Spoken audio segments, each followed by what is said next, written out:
his way. Ever wonder how we got here? This is our fourth Rule 34 top, and we're not even close to finished. 4 lists deep, and every time I think we finally scraped the bottom of the internet, some new artist pops up, ready to test what little faith I have left in humanity. Rule 34 is like an endless glitch. For every artist that vanishes, 3 more spawn each with a drawing tablet, 0 shame, and a mission to ruin your favorite childhood character. By now, you should know the rules. If you're watching this, your browser history already put you on at least one government list. We don't judge here, we just document. We suffer, so you can laugh. This is for the true survivors. The ones who've tanked 3 bans and still keep a secret folder called Homework on their desktop. And trust me, when I say this channel has survived more demonetizations and strikes than most OnlyFans girls, I'm not joking. This isn't just a meme my AdSense account has PTSD. But today, we're taking things up a notch because the artists on this list, they're controversial.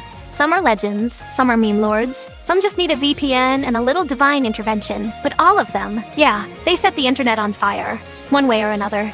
And since it's way more fun to play devil's advocate than to preach, I'm going to defend these degenerates at least until YouTube knocks on my door. Let's see if I can justify the unjustifiable, or if I just end up banned with the rest of them. Real talk. Every time I finish one of these videos, someone hits me up like, "Raydon, you missed this one." Trust me, I see everything. I just pretend I don't for my own mental health. Ay, no mames, que miedo. As long as the internet exists, these tops will never end. By the time AI replaces us, the robots will be drawing waifus, and I'll be narrating from my cyber nursing home. But for now, let's honor the 7 brave souls who turned fan service into a full-time religion. So plug in your tablet, hide your tabs, and prepare for more drama than a Twitter cancellation thread. Now, a quick heads up. This top isn't ranked from best to worst. There are no winners, only survivors. Every artist here has earned their spot in internet hell. This isn't a competition. It's a support group for degenerates. And trust me, nobody here is mild. Before we start, subscribe, smash like, and drop a comment about which character absolutely destroyed your innocence. No shame here, just pure history. And to everyone who still says, "I just follow for the art," yeah, sure, compadre, whatever helps you sleep at night. Now, let's dive into this digital dumpster fire together. And remember, whatever you see here, it stays between you, me, and the FBI guy lurking in the back. Coming in at number 7, we have someone who, on paper, could have been a success story. LuluVZ, Chilean artist, animator, and the mind behind the Spacey project. Her art style, bright, colorful, and instantly recognizable. A blend of anime flashiness and Western cartoon charm. She's pulled in hundreds of thousands of followers across YouTube, Twitter, and beyond. And her main creation, Spacey, is a fully built sci-fi world with its own lore, characters, and even game ideas. If this list was just about artistic potential, Lu would be way higher up. But compadre, potential means nothing when you're terminally allergic to finishing projects, and you've got a controversy list longer than your comic script. The Spacey project? She's rebooted it so many times it's become the Groundhog Day of webcomics. Full trailers, published chapters, even printed editions. All abandoned halfway through. And then, here's the highlight reel. Tracing and selling other artists' work, scamming on commissions, taking emergency donations for rent, then buying a new phone, publicly trashing fans' art and telling them to quit, racist jokes toward her Latino audience, keeping minors in 18+ groups and brushing it off, drawing sexual content of minors, defending known predators in her circle, and yes, allegedly sending a bikini pic to a minor with proof floating around. In 2022, she tried to do damage control with a massive clarifications doc and some public apologies, but they had that classic, sorry if you were offended energy. And when your follow-up move is to block critics and act like nothing happened, nobody's buying the redemption arc. Verdict? No redemption. She's got the talent, sure, but it's buried under years of self-inflicted damage, broken trust, and a level of laziness that should be studied by scientists. LuluVZ is proof you can have the skills, the audience, and the spotlight, and still throw it all away. And look, I wanted to defend her. I really did. I had arguments, I had counterpoints. But every time I dig into the receipts, those arguments just fall apart, honestly. Most of this could be forgiven. The laziness, the reboots, even the scams. But cheese pizza? Nah, compadre. That's the one line you don't cross. This is Shadman-level degeneracy.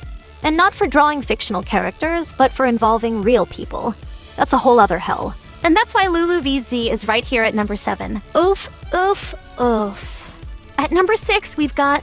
yeah, I'm not even gonna lie. I'm a fan. But not the wholesome kind of fan. More like the watching a supervillain win kind. Meet Shexio, the no-safe-for-work waifu artist with one of the biggest Patreons in the game, and a controversy list longer than the queue at an anime convention's hentai booth. His art? Glossy, sexy, and instantly familiar. Probably because it's basically a carbon copy of another artist. Cute, sexy robots. We're talking same anatomy, same poses, sometimes the exact same composition down to the curve of the thigh.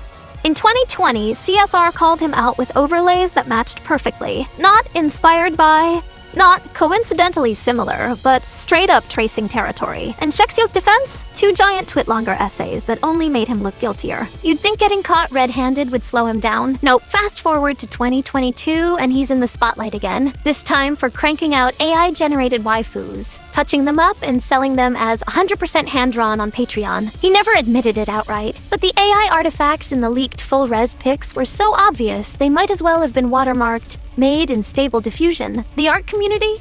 Oh, they went nuclear. People calling him a fraud, AI abuser, tracer. But here's the plot twist. While Twitter was burning him at the stake, his Patreon kept growing. Over 1,000 paying patrons throwing him tens of thousands a month for those big, shiny anime titties. And yeah, I get it. I really do. I don't agree with the methods, but damn if the man doesn't know what his audience wants. Shexio is proof that playing dirty can still make you filthy rich. Tracing, AI, no problem. Just keep delivering the fantasy and most people won't care. The villain won. The hero never showed up. And me? I'm just here with popcorn, watching him speedrun the art world's moral collapse. And somehow, enjoying the view. You know what's wild about Shexio? There's no redemption arc, no apology tour.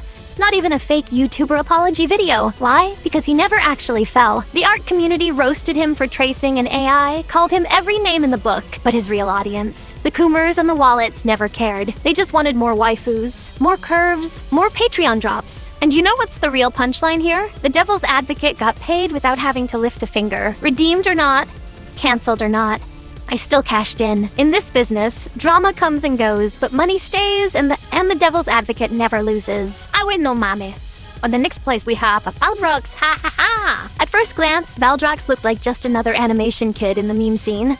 He had his OCs, Crystalli, Zafiro, Jade, and a channel climbing past 50,000 subs. Bright colors, edgy designs, little storylines. You'd think it was harmless, maybe even promising. But real talk, I watched this case unfold in real time, and honestly, even before the arrest, his content always felt off.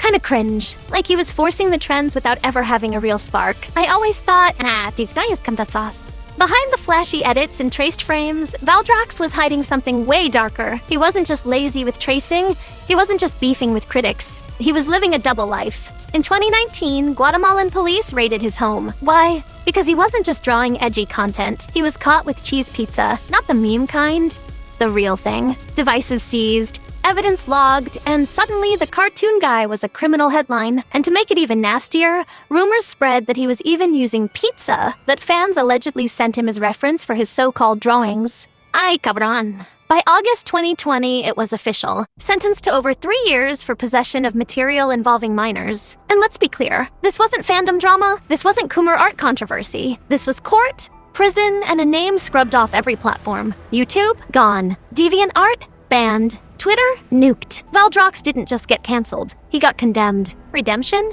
Not in this lifetime. Once you cross into real-world cheese pizza, you don't get a comeback tour. There's no edgy defense, no fiction versus reality debate. This isn't Shadman pushing boundaries with fictional degeneracy. This was the line Shadman never crossed. And Valdrox jumped over it in broad daylight. So what's the verdict from the devil's advocate? This case doesn't even go to trial. There's no paycheck here, no defense to be made.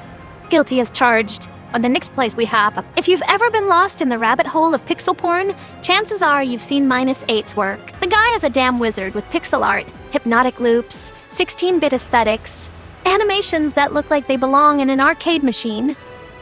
Except way too horny for Nintendo to ever approve. And it's not just the visuals. -8 had an exquisite taste in music. Every animation felt like it was perfectly synced to the beat, turning porn loops into something closer to music videos you couldn't look away from. Shy Gals, Splatoon edits, even Ghost Girls from Pac-Man. His stuff was creative, colorful, and dangerously catchy. You watch one GIF and suddenly you're stuck in a Coomer trance, nodding your head to the soundtrack. And yeah, I've talked about -8 before. He's one of those names you can't dodge when you talk about mature animation online. His style is iconic, instantly recognizable, and honestly, kind of beautiful if you strip away the context. The man had talent. No question about it, but now comes the fun part. Time to go for the jugular. -8 wasn't just the pixel porn guy. He became infamous for something way darker. His confessions. See, it wasn't just that he drew lowly or dropped animations with minor characters. That was bad enough. The real nuke came when he admitted, in his own words, that if he had the chance, if he had the opportunity, he would go after a real-life cheese pizza, not in a comic. Not in pixel art. Real life. And that, my friends, is where the line snapped. You can argue about fictional content all day, but once you confess that thought as a possibility in reality, no mames güey, that's a whole new level of disturbing. It wasn't a passing thought. He had to be carrying that pizza in his mind for way too long. He didn't think of anything else. And honestly, I don't doubt that if the opportunity had ever presented itself, he would have gone after a real pizza. But here's the twist. While the thought itself was horrifying, -8 never crossed into action. According to his own words, he sought therapy, admitted he hated those thoughts, and swore off lowly content entirely. So, in a bizarre plot twist, this is where the devil's advocate jumps in for him, pointing out that at least he tried to get help instead of becoming another headline. Does that mean he's redeemed? Well, yes and no. The internet will never forget what he admitted. That confession will haunt him forever. But redemption doesn't always mean erasing the past. Sometimes it means owning it, changing course, and proving you'll never cross that line. And in that sense, yeah, -8 does have redemption, even if his name is forever tied to one of the darkest confessions in the no-safe-for-work art world.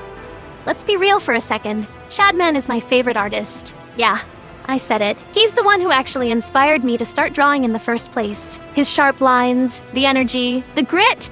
Before things went completely off the rails, I saw his work and thought, damn, I want to do that.